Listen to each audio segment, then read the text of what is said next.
नमस्कार दोस्तों, आइए नजर डालते हैं आज 7 अप्रैल सोमवार सुबह 6:15 बजे राजस्थान की 15 बड़ी खबरें।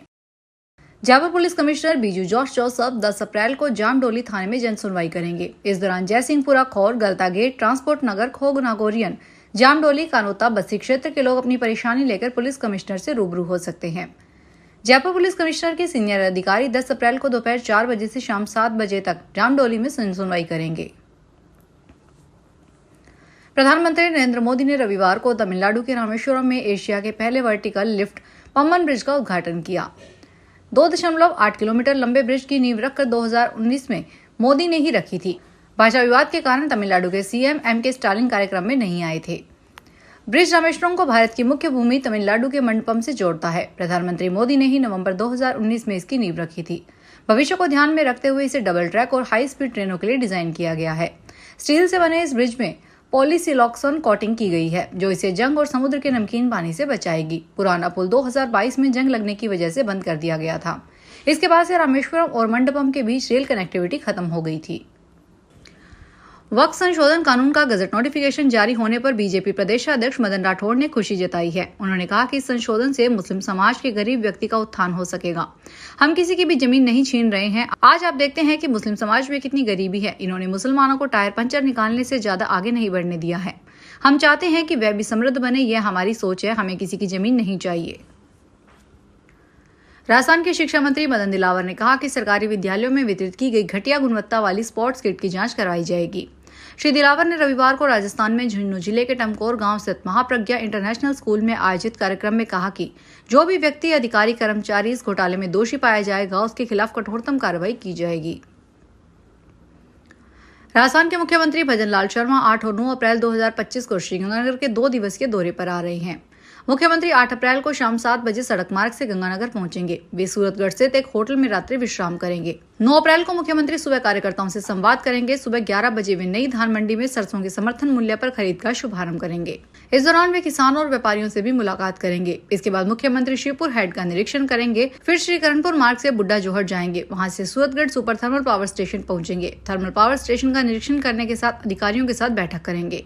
अंत में वे सूरतगढ़ एयरफोर्स स्टेशन से जयपुर के लिए रवाना होंगे। केंद्रीय संस्कृति एवं पर्यटन मंत्री गजेंद्र सिंह शेखावत ने राजस्थान के मुख्यमंत्री भजन लाल शर्मा की प्रशंसा करते हुए कहा कि उनके नेतृत्व में राज्य की डबल इंजन की सरकार प्रदेश में 1.25 साल में ही व्यापक परिवर्तन लाने में सफल रही है। श्री शेखावत रविवार को भारतीय जनता पार्टी के स्थापना दिवस पर पार्टी कार्यालय में पत्रकारों से बातचीत में यह बात कही। उन्होंने कहा कि जिस तरह प्रधानमंत्री नरेंद्र मोदी के नेतृत्व में देश विकसित राष्ट्र बनने की दिशा में तेजी से आगे बढ़ रहा है, इसी तरह राजस्थान की डबल इंजन की सरकार भजन लाल शर्मा के नेतृत्व में 1.25 साल के अंदर व्यापक परिवर्तन लाने में सफल हुई है।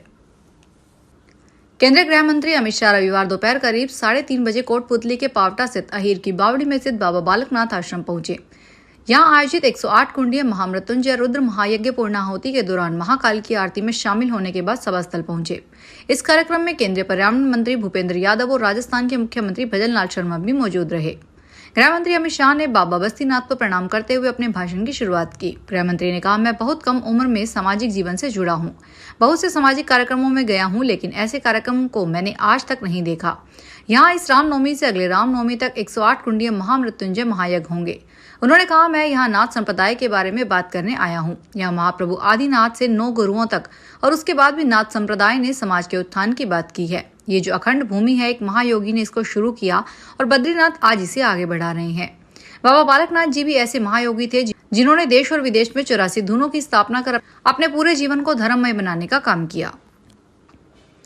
जोधपुर में पुलिस सब इंस्पेक्टर भर्ती परीक्षा 2021 पेपर लीक मामले में रविवार को एसओजीएम पुलिस की संयुक्त कार्रवाई में एक दंपति को गिरफ्तार किया गया। जोधपुर के पुलिस महानिरीक्षक विकास कुमार ने बताया कि गिरफ्तार आरोपी इंदिरा निवासी बडानिया जिला जालोर को जोधपुर से एवं उसके पति नरपत राम को गोवा से गिरफ्तार किया गया।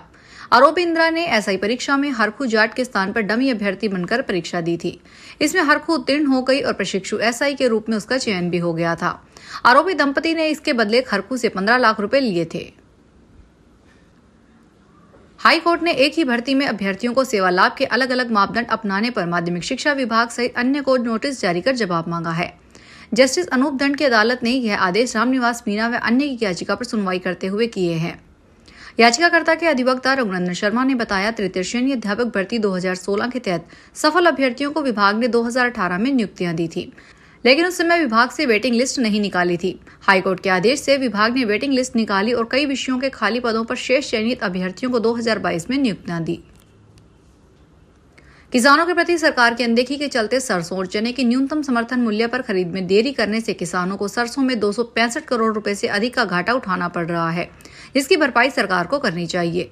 किसान महापंचायत के राष्ट्रीय अध्यक्ष रामपाल जाट ने अपने बयान में आरोप लगाते हुए राज्य सरकार से यह मांग की। उन्होंने कहा कि गत 15 फरवरी से 25 मार्च तक राजस्थान की मंडियों में सरसों की आवक की मात्रा 37,87,513 क्विंटल रही। सरसों का MSP 5,950 रुपए प्रति क्विंटल है और बाजार भाव 4600 से लेकर 5500 रुपए प्रति क्विंटल तक रहे। सामान्यतः 1 क्विंटल पर 700 रुपए का घाटा रहा और इस हिसाब से इस अवधि में किसानों को 2 अरब 65 करोड़ 12 लाख रुपए से अधिक का घाटा उठाना पड़ा। राजस्थान प्रदेश कांग्रेस कमेटी के अध्यक्ष गोविंद सिंह डोटासरा विधानसभा में नेता प्रतिपक्ष टीकाराम जूलिया सोमवार को उदयपुर आएंगे। प्रदेश कांग्रेस कमेटी के प्रवक्ता एवं महासचिव पंकज शर्मा ने रविवार को बताया कि श्री डोटासरा एवं श्री जूली सोमवार को जयपुर के सांगानेर हवाई अड्डे से प्रस्थान कर उदयपुर के महाराणा प्रताप डबोक हवाई अड्डे पर 7:55 पर पहुंचेंगे। फरीदाबाद में फेसबुक पर शेयर बाजार में निवेश का झांसा देकर एक महिला से 1 करोड़ 40 लाख रुपए की ठगी कर ली गई। महिला को फेसबुक पर एक विज्ञापन दिखाई दिया। महिला को अलग अलग नंबर से कॉल करके मुनाफे का झांसा दिया। पुलिस ने 3 आरोपियों को राजस्थान से गिरफ्तार किया है।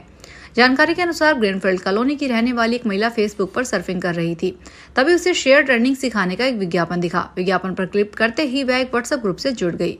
ग्रुप में जुड़ने के बाद अलग अलग नंबरों से महिला को कॉल आने लगे और शेयर बाजार व IPO में निवेश कर मोटा मुनाफा कमाने का लालच दिया गया।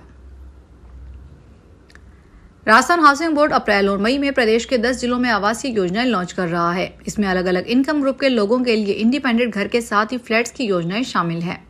ऑनलाइन आवेदन करने पर ही लॉटरी के माध्यम से इंडिपेंडेंट घर और फ्लैट आवंटित किए जाएंगे।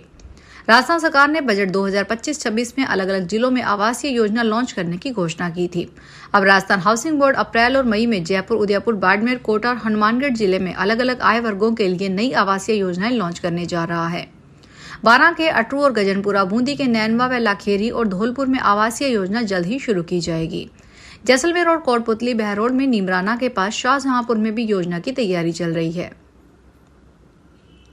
आजीवन कारावास की सजा काट रहे आसाराम की अंतरिम जमानत पर जोधपुर में हाई कोर्ट की मुख्य पीठ पर सोमवार को सुनवाई होगी। आसाराम को अंतरिम जमानत बढ़ाने को लेकर न्यायाधीश दिनेश मेहता और विनीत कुमार की खंडपीठ में सुनवाई होगी।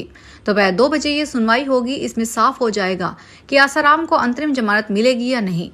मामले में पिछली सुनवाई 2 अप्रैल को हुई थी। आसाराम के खिलाफ पीड़िता की ओर से पैरवी करते हुए एडवोकेट PC सोलंकी ने आसाराम पर सुप्रीम कोर्ट की प्रवचन नहीं करने की शर्त का उल्लंघन करने का आरोप लगाया था।